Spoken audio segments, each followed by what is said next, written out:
Welcome, welcome, Jonathan, to Business Chats, sponsored by HRSimplified.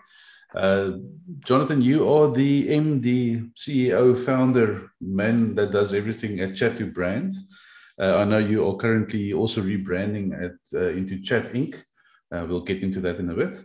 And yeah, thanks for joining us here to chat today. The idea behind this podcast is to speak to founders like yourself, how we started companies, how we got things going, so other new entrepreneurs and startup business owners can learn from the mistakes we made and some of the successes we had and how we achieved that. So that's the idea behind this. We're going to try and keep it informal, and that's where we are. So I think to start off with, I think the first question is always, where did you start? Where did Chat2Brand begin? Was it an idea that you had? Was it something you dreamt up one night and decided to go and do? So tell us a bit more about it. Yes. So Michael, yeah, very interesting. And I think that starts off with a little bit of history, because I've always been in corporate IT for most of my life. Mm-hmm. And I'm not female, so I'm not scared of announcing my age, but I'm 40. I think I'm 47 this year. Yeah. Good age. So yeah, when I was 42, I did this very interesting program at UCT. Mm-hmm. It was a master's in philosophy in inclusive innovation. Wow, that's a mouthful. Mm. But basically, what it is, it's using innovation for impact. Okay. And so I did specifically, my thesis was on digital inclusion, and from my findings in digital inclusion and working with people, I got the idea that for social messaging as a way to bridge communication between business and consumer. Interesting. What year was that, by the way? That was 2015. Okay, cool. So good. What's that? Six years back? Yeah. Yeah. So it was quite an extensive research, and I think at that time, I was really, I think I'm a late starter in terms of entrepreneurship, and so for me at that time, I was in that funny phase. Now, they say you're going to have multiple careers in your life, right? Yeah. And I was on the cusp of that. I was just over 40. I was like, yeah, I got into tech many years ago because I really loved tech, and I'm a tinkerer by nature, and I just love to figure stuff out. And for me, it was, it became audit meetings and board meetings and stuff. Corporate, and I'm like, corporate okay. lifestyle. And maybe I had a bit of a midlife reflection, right? And I said, for the next 20 years of my career, I want to do what makes me come alive, right? I want to get back to that zing and essence that I had in my 20s when I started off in tech and so forth. And then at the time, so it was good, and I had my findings, and then social messaging, I saw the opportunity. So social messaging being stuff like WhatsApp, Telegram, and all of these. And I started experimenting and testing the market. And that's how Chat2Brand started back in March of 2016. Wow. So we have a very similar story. I also started HRSimplified and HRSimplified in 2016, also registered in 2016, also the same age, also a late entrepreneur. And I think that's something important. A lot of studies and things show that, if you're over the age of 30, then you can't be considered an entrepreneur anymore because you are too old. The way of thinking, your frameworks are wrong. And I think it's important for the guys out there to know that that's not necessarily true. You can start something, even if you're 60. It doesn't really, age is just a number. Anyway, so good to hear, and I'm glad to hear that. So when you started, did you go outside and find funding? Did you fund it yourself? Was there an investor involved? Where did you get that initial funding, startup money? Yeah, so I'm fully self-funded and bootstrapped. Took my pension money and invested it in the business, and that was my runway in year one. Great, yeah. Let me just say this though, having started mid-career and not in my 20s with a business, I kind of like worked and then did my side hustle still during 2016. And then I only really broke away and started full-time early 2017. And so, and I think why that's, people always ask, when is the right time to switch? Yes. And for me, it's this It's when you can't balance both anymore. Yeah. When it says to you, you can see this is taking off on this side, this is still paying the bills and so forth, but you just cannot do both at the same, unless you're at that point. For me, you're not ready to take the leap yet. Okay. Yes, definitely. Or you get that first anchor client, that one big deal that gets signed that late night evening, and the next morning you resign, and there you go. Which is what happened to us. Yeah. Interesting story. Yeah, I'll tell you that later. Absolutely. Yeah, no, absolutely. And that's how these things work, right? Yeah. So and then I started, and it was fully self-funded, and we had a couple of good breaks. In the beginning, we were doing a lot of stuff for free, and it was more about the biggest challenge for a small business when they start is credibility. Yeah, that's difficult. And you need to establish that credibility. And one way that I decided that we were going to do that is I was going to give some of the work away for free, get a nice big brand on board. So we got a national retailer, very well-known national retailer on board. And we use that logo for everything it was worth. As long as they gave you approval to do it, that's awesome. Yes. No, they did. Look, I think they prided themselves on the fact that they support small business and so forth. That's very nice. And they knew they were getting out of it, so it was a good value exchange. So, but I think that is the biggest hurdle. Yeah. Okay, well, that's very good. And it brings up another point. So, I think a lot of people, including ourselves, also sometimes struggle that you're so used to giving stuff away for free, being the nice guy, because you really want to make this client happy, that you end up at the end of the day doing a lot of work for free that you could potentially have billed for, and even still got the client. What I also found is that a lot of times giving things for free means that people don't respect a lot of that. So when you do something, they'll take forever to come back to you because they're not paying for it. So we also tried that whole approach about doing free subscriptions on our platform, and people just forget it because they're not paying for it. They forget about it. They're not invested in it in the sense of the word. So that's good to know. And do you think that's difficult? I mean, do you still today struggle with doing stuff for free, or have you now drawn the line and said no, this is where we stop? Yes, and it's very interesting that you bring that up, because we have some clients many years later that we started off back then as free work. You're absolutely right. It's a very difficult situation to be, because they still see you as that little startup years later when you've grown and you've got many other enterprise clients on board and those kinds of stuff. And sometimes you need to, there comes a point when you need to shift the balance of power. Otherwise, you will have a very poor relationship where you'll be on the giving side and they'll be on the taking side for most of the time. Definitely. And so I've actually had a recipe in recent months where I've got a pure slide deck. And when I do account reviews and so forth for some of these clients, I'll go and clearly outline, this is what we think you want out of this business relationship. And I'm intentional about calling it a business relationship because it is a transaction. And there needs to be value exchange in a transaction. And then the other one is, and what do we need from you as our client? Because I think many times it's only what the client needs, but both in a business transaction have needs, right? And it needs to be a balanced relationship or business relationship. Otherwise, that's when you start, the one takes more. No, and I think that's a very valid point. There are certain things that we need to do in business. I think account reviews is a very important one. And I read an interesting article the other day where the one guy was explaining that at the end of the year, he goes and he sits down and he makes a list of all his clients. And he orders them in amount, in value. Like you said, there's a value to these clients. And the ones at the bottom of the list, the last 4 or 5, he actually drops. Because the amount of time you spend on those clients and the value you get back for it, just does not weigh up. So have you ever fired a client, if you put it that way?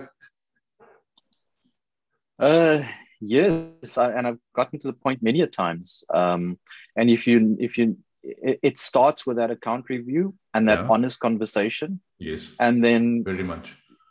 It's very important not to get emotional about it, but just to let the fact speak for itself. Isn't that difficult though? I've had that way. It's extremely difficult to keep the emotional part out of it. It has to be that way, but it's difficult sometimes. Yes, look, because let me just say this. I do think that South Africa is a very volatile business environment for small businesses. Yeah, definitely. I think I've been very vocal about the support of small businesses by big enterprise. For example, right? Mm-hmm. We're all talking about supplier development and ESD programs and all of these kinds of stuff. But, it takes one instruction memo, if you will, from top management in a major big enterprise to say that for our startup businesses that we do business with, just pay them on invoice. Yes. Forget all of this 60-day, additional programs and everything and so forth. Just start with paying small businesses below a certain threshold on invoice, so that they can fund their operations and so forth, right? And you'd also, because investment is still very, unlike the United States and other areas, South Africa is still very green, as it were, as a VC and investment scene, right? So it's very important that as much as possible that you can use your own funds, if you so wish, to fund or from your own revenue that you're generating to fund your growth. But if businesses take 60 days and so forth, then it really isn't good for small business. I think the biggest thing in any small business is cash flow. And being a small business with a small, like a single or two owners that need to run everything with a couple of staff, it becomes difficult. Because you always need to plan ahead, and especially if you don't have like a fixed pipeline of income being generated, then your cash flow becomes a serious problem. So, I mean, I think most businesses have been there, and I think people don't always realize how much pressure the business owner and the entrepreneur sits under, especially if you have staff and you need to pay them at the end of the month. You come last. I mean, that's the simple truth about it. So interesting points. Absolutely. So it's South Africa. So you gotta have air on your teeth if you're gonna take on this entrepreneurial journey, right? Definitely. It's very rewarding, but it's a tough road. It's a tough road, and you got to be sure if you're going to take on this bull and you're going to take it by the horns, that you enjoy the ride, man, because you're going to need it. Yeah, and I think so while we're talking about entrepreneurs and small, this is going to another topic a bit. What about compliance and structure and that kind of thing? I would say every business at least needs to go and register with CIPC, so they at least have that BTY limited, or they can buy an old CC off the shelf if that is something you can still do. But I think that's important because pay that 150, 180 Rand to have it's not a lot of money. I know when you start a business, that is a lot of money, but at the end of the day, it just puts you across as being a lot more professional when you're dealing with a client and they need to do certain things. So make sure that you've got that. When you started the business, you also go registered, you get an accountant, you get do you have processes and policies in place, and how about all that kind of stuff? How did you feel back in those days? Yes, certainly got some of those things in place. I think the structure was very important because perception is reality. And like I mentioned, if you're trying to establish credibility and you don't have the correct company structure and setup and so forth, people might not say anything, but it does reflect on you in a certain way. So it's very important to get those things in early. And I think that's where there's a lot of opportunity in the market as well for, some of these things are really, they can be really templated and so forth in terms of getting businesses up and running very quickly. And especially the HR policies, when you start recruiting people, the government and other enterprises, they don't care about the fact that you're a startup. They expect you to have those policies in place. Exactly. And Yeah. So No, it's important to cross the T's and dot the I's. yes, Absolutely. I'm glad. And I think there's a few minimum things you need to look at there. And I want to get into the next question there, but I think an accountant or an accounting package is very important. Be it that you go to get like something like a zero maybe to run your business on. I know there's a free package called My Brightbooks. That works very well. So if there's nobody out there that's looking for a rather affordable, which is very free accounting package, you can use My Brightbooks. Or get yourself an accountant. It's a lot of money. It's going to cost you R1,000+ a month, but at least you know that those things are sorted. There's going to be expensive ones. There's going to be affordable ones. Shop around. Ask on Facebook. Ask in business groups. Join a few groups and talk about these things. Get your HR system. That's where we come from, and some other things. While we go into that, how's your operations working these days with the whole pandemic? Are you also moving business remote, a lot more remote than before? Yeah, we are. We are still. Look, it's on off. So I think the way the world works now is that you've got those ones that I'm one of the ones I like to be at the office, even if I'm sitting there alone. I need to have the separation between work and home. Just in my mind. So even though I believe work is not a place, it's an action. Yes. But yeah, we still split down the middle in terms of some staff are in the office, some are, and we obviously look at how the pandemic is doing. If we now would go into a lockdown, that obviously fall remote again, or if we see the number of COVID cases starting to increase, then we'd obviously reflect on that and say, okay, now we're rather going to, maybe just one or two people at the office, but not all. Or alternating days or something like that. Okay, so that's and good alternating days but I would say this, right, that I've certainly had a big need to have face-to-face with my team. I'm missing that as well. Because and I've seen some of the relationships suffer a little bit because of the purely remote and transactional things. And there's I don't know, maybe I'm getting old or something, but for me, you can just really sort matters out very quickly over a coffee and in an hour's time, and you're back onto good footing again and stuff. And I don't know, it's hard to do that over remote sometimes. I agree, because what you're finding now is previously if you were in the office, you would walk over to somebody, have a 2-minute conversation, it's sorted, you go back to your office. Now, every conversation has to be a meeting. And most of those meetings happen faceless. It's just audio that you use. And I think I read the article the other day where they said, at least once a week, force your staff to put their cameras on so that they can just get a feeling of being part of a team. Because when you lose the face, we are programmed that way. That's who people are. We need to see other people's faces. We're a social animal.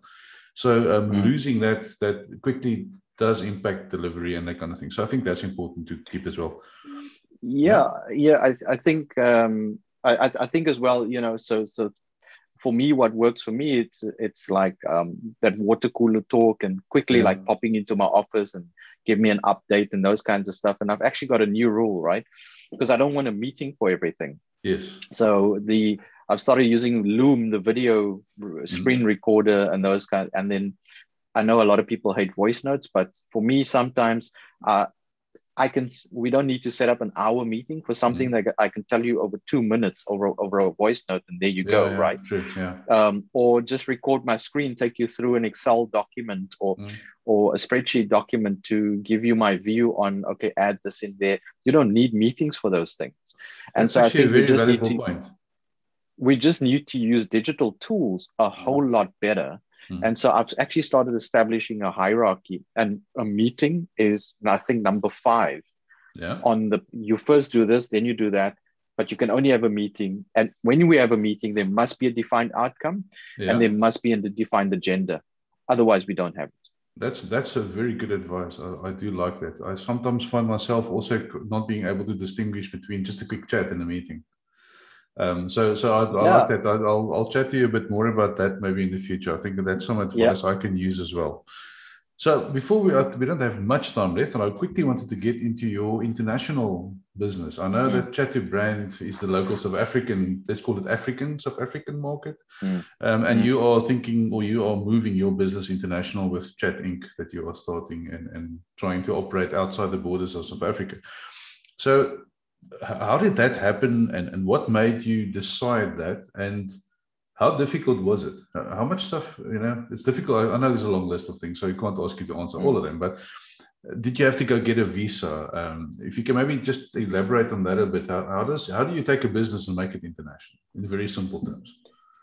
Yeah. So, I mean, number one is for me, I've started building relationships about 2 years ago already with key vendors in the US and in the UK and so forth, right? And through those relationships, I've started uncovering opportunities in the international market, because it's difficult to find opportunities there if you're not in the context itself, in the global context. So just before COVID, I used to travel to the US quite a bit. I used to travel to the UK quite a bit. For both, I've got 10-year visas, sorry. Nice, yeah. Business visas that, I can just, whether there's a conference or there's, a real kind of relationship building that needs to happen, I'll take a trip. But also because I enjoy traveling. But to cut a long story short, we started building relationship with people in those countries that we wanted to operate, and then started seeing opportunities, and then started collaborating on some of those opportunities. And over time, they've become a source of leads for us and pushing actually some of that business into us itself. So there's this nice symbiotic co-creation in terms of value. Nice, man. That's interesting. So tell me, around the visa, getting a 10-year visa, business visa, did you have to buy it? Was there a way that you can apply for that in some way, or how do you? The US one was quite quick, actually. The US one was quite quick. I can't remember how much I paid for it. The UK one was actually I think that was quite pricey, actually. The UK one. But the US one wasn't, and I think the US one was quite easy to get, actually. I know it was the UK one that was more difficult. Okay, I know we've looked into the Canada side of things, and they also, for a business visa, it's quite you need to invest like $500,000 to try and to kind of get into that visa, for your business, and then you can obviously travel up and down. And so that's an interesting thing, and I would like to speak about that maybe a bit later in another episode. We can expand on that. Yeah, absolutely. So my last question before we end, we did speak about this briefly, but do you think, as a startup or an entrepreneur, that strategy is important, or do you think it's more a question of, you have an idea, invest every single grain of yourself in it and go for it as hard as you can until you get to a point where you are scaling, and then you can worry about strategy? Or do you feel that a person really can't grow without having that strategy in place? Let me just say this. My life would have been a lot simpler at the beginning if I really spent the time and really zeroed in on who we're targeting as a customer. Yeah. You really need, you cannot be everything to everyone. Yeah. And if you don't have a strategy, and it doesn't have to be right, it just needs to be a strategy. And you course correct as you go along. Yes. But you've got to have something in place, at least some vague idea of where you're going, because otherwise the world's going to push you in so many directions. And case in point for us, it's messaging has been quite a new, social messaging has been quite a new fledgling industry. So there's a lot of opportunities, there's a lot of experimentation, there's a lot of use cases. And I think it's okay if you're casting your net wide, but then you should know the strategy is that you're casting your net wide. Yeah. Right. And that over time, you will start, mine was, until we understand the market really well and where the opportunities are, we'll then zero in on certain industry verticals and niches where we want to play. Once but in the beginning, we were... So, and it's maybe it's just being conscious about it, not just going on autopilot in terms of what you're doing. I think when you start a business, obviously you need to know what you're going to be delivering. But I think over time, it's important to realize over time that you will start finding your little niche. You will you'll need to go look at what's happening in your business. You need to realize that, hey, out of my 20 clients, 10 of them do this. The other 10 are different. So maybe that should be where I should focus. So it's important to, in retrospect, to go sit down and actually look at what happened the previous year. I think that's very, very important. So thanks for that. I do appreciate that. I have spoken to quite a few guys, and funny enough, most of them, the story was the same. They started their business. For the first couple of years, they tried to do everything. And then they got that big break, and that's when they started implementing a strategy. So it's not that the strategy caused the break. It is that the break forced the strategy, which is interesting. So I think for a lot of the guys out there that's starting something new, don't feel too bad that you don't have a strategy. Maybe if you have a business case that's 1 page long, that's better than having nothing. I think that's the important message we need to go and get out there. So Jonathan, that's it from my side. Thank you so much for your time. I do appreciate it. It was really nice catching up with you and chatting about these things. And Michael, it's been looking forward to it. Yeah, it's been great, man. So like I said, we're rebranding to Chat Inc. Yes. Perfect. So I think we're doing some work there. And my last piece of advice is, they'll say there's always the saying about winners never quit. Yeah. But it's not about not quitting. It's about constantly course correcting. Yeah, that's a good and if advice. you need to pivot, you need to pivot. But the road to success is not a straight one. It takes many turns and so forth in order to get there. And ultimately, the original destination that you set out on, it might look different. But if you're okay with course correcting, then you'll be fine. Yeah, I think that's very valuable advice. I mean, definitely, I think quite a few, just talking out of personal experience, what we set out to do and what we are focusing on now are two totally separate things. And that's about that pivoting. And whenever I hear that word pivot, I think about that Friends episode where Ross is taking the couch up the steps. And it's true, you need to pivot. And especially, I think, after this Corona and the pandemic, a lot of businesses had to reinvent themselves.